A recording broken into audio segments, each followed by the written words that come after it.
Hi, welcome back to my channel. It's Eddie from Wheelie Tropical, just coming to you with a subscriber request really, which was a valid point.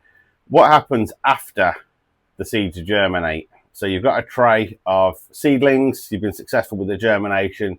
What do you do now? And that's what we're going to answer today on this channel. So very first things first, you get your pot of seedlings. They've been absolutely fantastic. They're germinated. There's an awful lot going on in there. First example is this. You remove the humidity dome.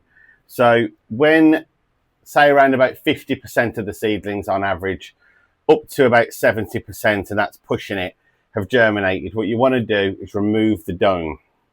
Reason is you need to start introducing airflow to your seedlings because they can get a fungal disease that's called damping off.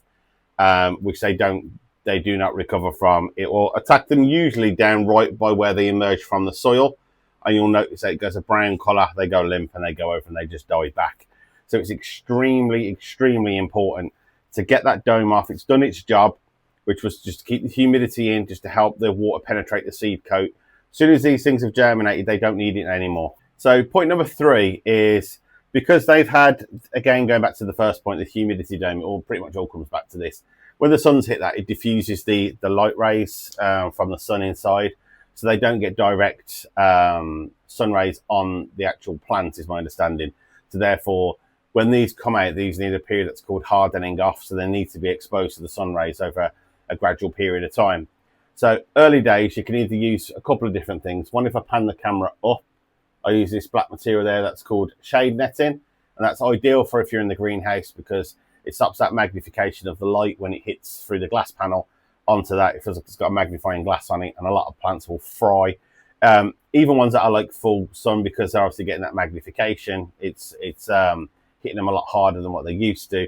Seedlings haven't had any of that sun exposure, so even when these things are like full sun, hardy, all the rest of it, they need time to establish to get those attributes.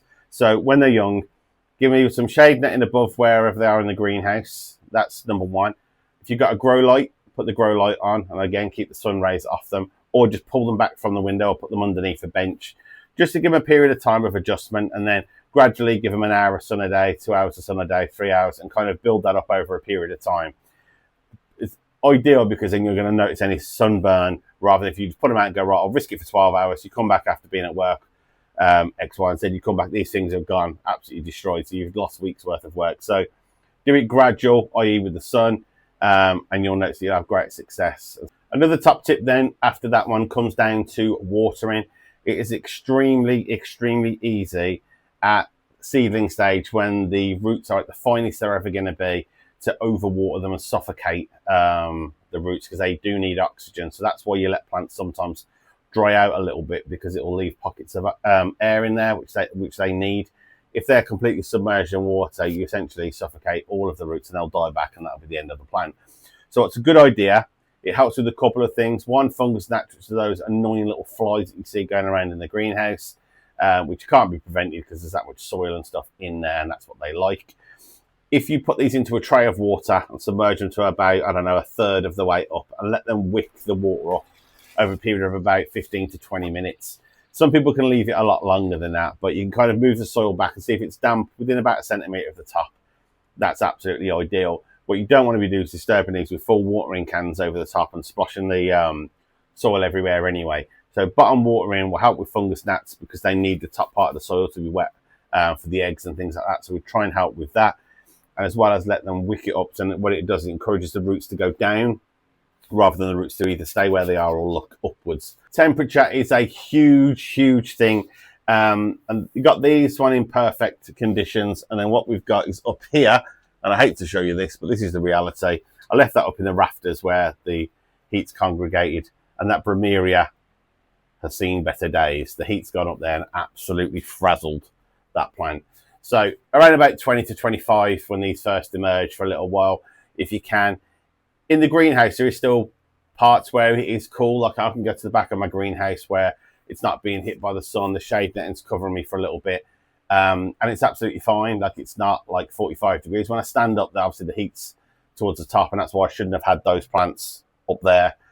because it's simply too hot for them up there. So try and maintain where possible when they're seedlings around about 20 to 25 degrees. They can take a little bit more than that, but that's just like an optimum window just for a little bit and let them acclimatise to those conditions. When you've got them like that, so basically we took the dome off, we put the airflow on, we've got all the stuff right. This one at the moment has got, as I said to you before, with the true leaves, that's a cotyledon, so it's just a plain Jane leaf. And then when you've got these ones, which look like the actual leaf there, that's what we're looking at, 2 or 3 sets. So this is going on to its second set now. So once that gets once more out of that, what I'll do is I'll tip the whole container out and I'll just split the plants up and then quickly pop those on. Give them a slight little bit of watering in from the top, and then you're absolutely golden. From that point onwards, I would go for the bottom watering. The reason you water from the top initially is because there'll be loads of quite big air pockets sometimes. You want to just kind of reduce that a little bit, just so you can settle the soil, make sure the plant's stable in there as well. So hopefully that's a good couple of points for you on there. That's pretty much everything that I look after with these plants. So like I say, that's one that's been recently potted on, so it's just a smaller thing. And I'll wait until the roots are popping out of the bottom. As soon as they're popping out the bottom, I'll move up to the next size container. And it's kind of like a little bit like the kind of Russian dolls idea. We're kind of trying to move up. What you're not trying to do is put a little dinky plant like that. It's like a massive 50-litre container. Soak it with water, because it'll never suck up that amount of water and it'll probably die. So you just want to put it in slightly bigger than it is, and then kind of move it on from there. So that's literally all of the top tips that I've got for you today. Hopefully this has been helpful for you. Yeah, if there's learned anything new from these, put it in the comments, or if you've got any tips to add for everybody else as well, feel free to put that in as well. Thanks for watching.